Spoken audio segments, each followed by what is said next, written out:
You want to see something funny? I have a hole in my shoe right there. Are you ready to have your taints tickled? Because I sure am. Hello everyone, it's your boy Skeletal, and today we're going to be taking a look at Super7's Ultimates, Papa Emeritus III Ultimates. I am pretty ecstatic to have this in hand, finally. It's been a long couple years of just waiting for each release to finally come into hand.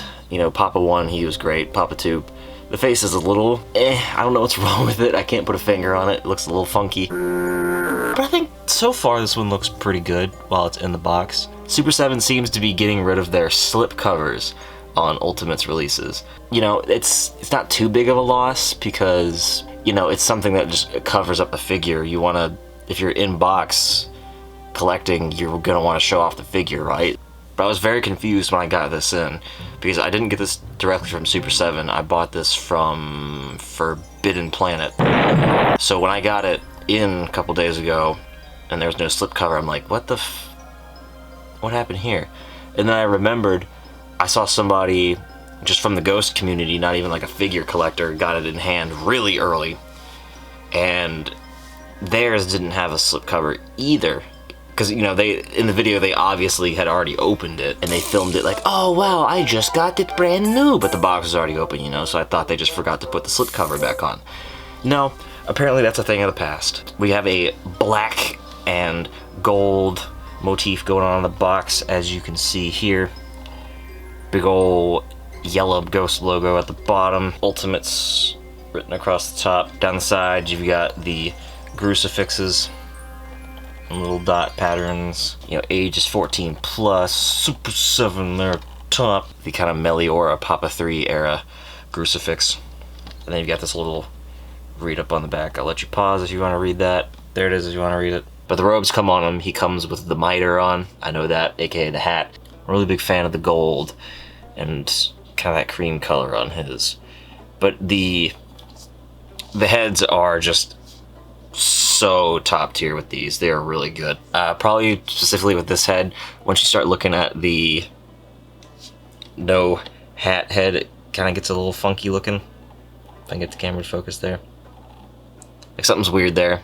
This face portrait, I think, is pretty good. The robes, nice black, and then you've got the, I don't remember it looking like that, just like the little starry bits, and of course my camera doesn't ever want to focus on what it's supposed to be looking at. You've got the purple on the outer line of the robe, and then he comes with fisted hands on him already. And you got that same kind of star thing going on around the back.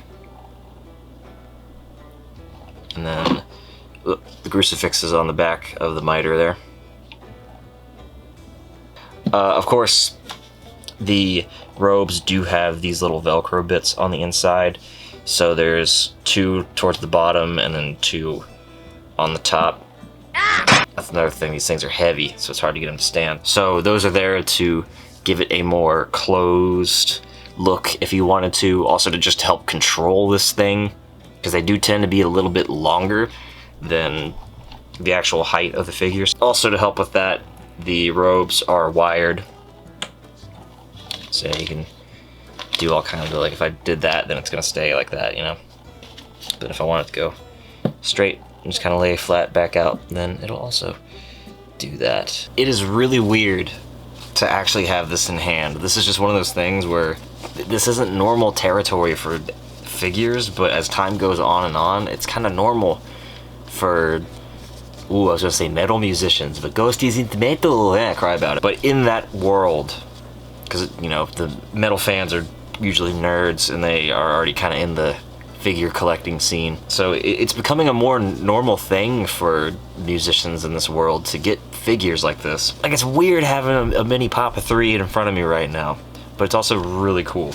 You know, it's easy as popping the head off and then sticking the arm straight out and then pulling the sleeves off the robe, and then you got it out.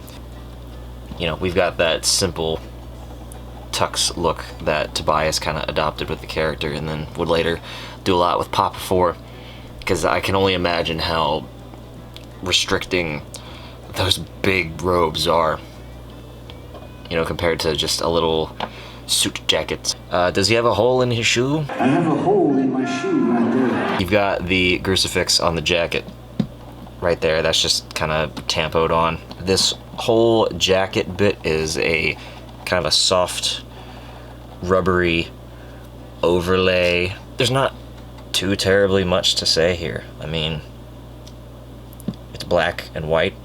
You know, he's got some silver buttons going down and then some silver buttons on the shirt.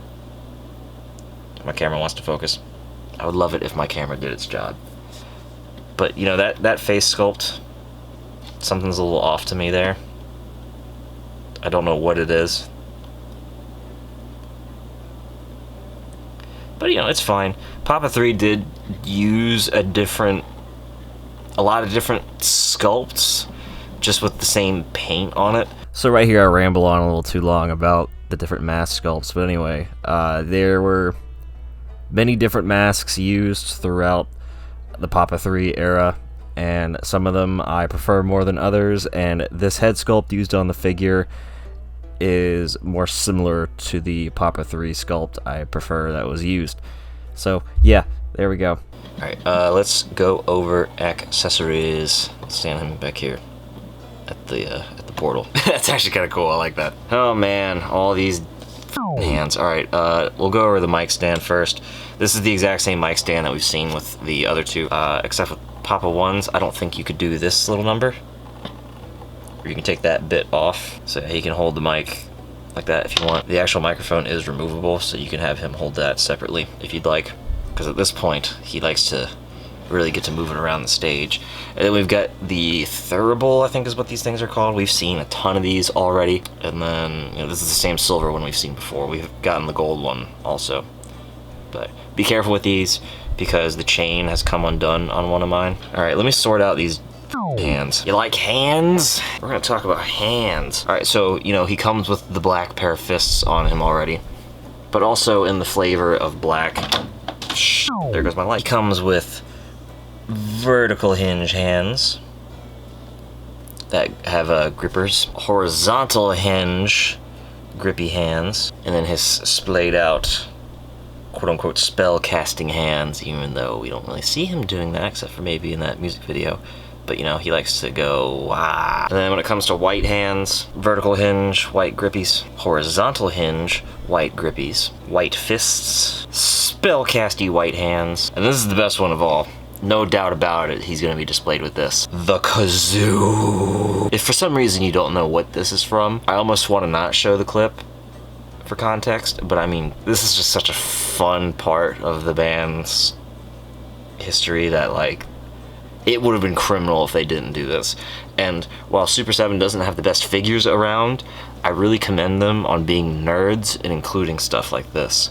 I think this is the best example of that, besides like the hammer that came with Cliff. I have the original King Diamond, but I don't think there's any like crazy references with his accessories. You know, the skull is a pretty well-known thing about his bit, but I think that's like one of the coolest accessories they've ever done. Alright, folks, it's time to tickle this man's taint and go over articulation. So it's standard, you know, Super7 Ultimates. So at the feet, there is, you know, rocker, forward and back. That's a stiffer material, so they kind of restrict. And then you've got that separate bit to make the ankle be able to turn that way and that way. Knee swivel there. Bend. Goes to about 90-ish. No thigh cut. What? I don't even know what you call that joint. I guess it's just a ball going down to the upper thigh. Kick out that much. Terzo could do the splits if you want. Going back is kind of blocked by his cheeks.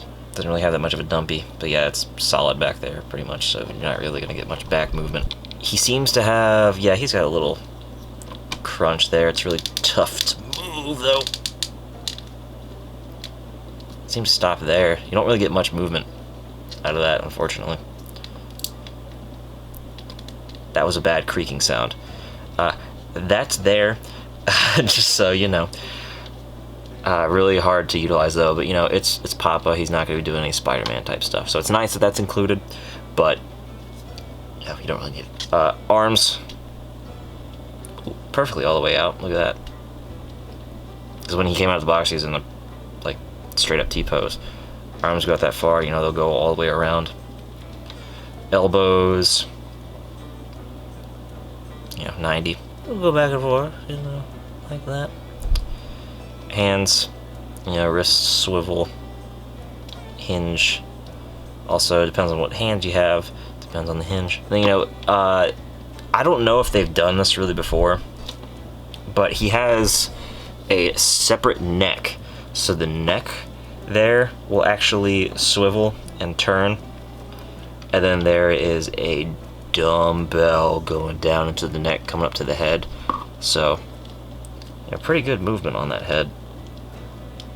Pretty good tilt. Can't really look down very much, but once you get the neck back a little bit, he can look up pretty good. I almost forgot to get the money shot here of the three brothers. So, you can notice a large difference, I think, in paint applications to the faces. From this angle, Papa 2 looks really dumb, but I mean, you know, it's a definite upgrade compared to the other two that's been made over the last 3, almost 4 years now. They've been doing this line, but you know, they look really cool together. Just the presence of anybody in a ton of cloth goods, as I talked about in my Thrace Wraithhaler review. It's just, it cannot be beat. It's really difficult to deal with, but it's worth it in the end. So yeah, this is probably going to be the setup on my shelf. And god damn, this is great. So overall, I'm pretty happy with this guy. Usually these Papas are like the same body underneath. It's just the robes that are different, but we got a brand new everything on the body, I think, here, sculpt-wise. Papa 1 and 2, they are absolutely identical underneath. You know, there's just so much you get here. I feel like this is the best of the three, just because there's so much you can do with this. They tried to do like 2 distinctive looks with the last 2, and the Papa 1 is pretty good. You get a whole separate head sculpt with a different miter and a completely different robe. You know, the white one and then the red and black one. You know, Papa 2, it's just like, hey, you can do the unmasked quote-unquote look, and it's literally just the plain suit body sculpt underneath. And, you know, the other head was okay. It was cool to get that head in figure form, because that's pretty obscure. But this is definitely the best of the 3 so far. I'm really pleased with this. This is just one of those things where you would never think this would happen. This one, I'd say, is a home run, if not pretty close to one. I just would really want some ghouls at this point. I have this feeling that they're just gonna do Papa Nil next, but I just don't particularly care to buy a figure of him. Whatever is next, that pre-order will probably be going up soon. And I swear if it's Papa Nil, I'm gonna be not happy, because I've been waiting for some ghouls for so long. I just want a Meliora ghoul on the shelf. If you're a Ghost fan, especially if Papa 3, I feel like this is going to be the most sought after in the set so far. So if you didn't pre-order him, I wish you good luck, because the other 2, they just kind of sat around in stock for a long time. Now you can't really get them. This guy is like one of the coolest collectible things you can get as a fan of the band. So I'm very happy with my purchase, and I will talk to you all later. Thank you for watching. Subscribe, do a lot of liking and commenting and stuff, and happy questing as always.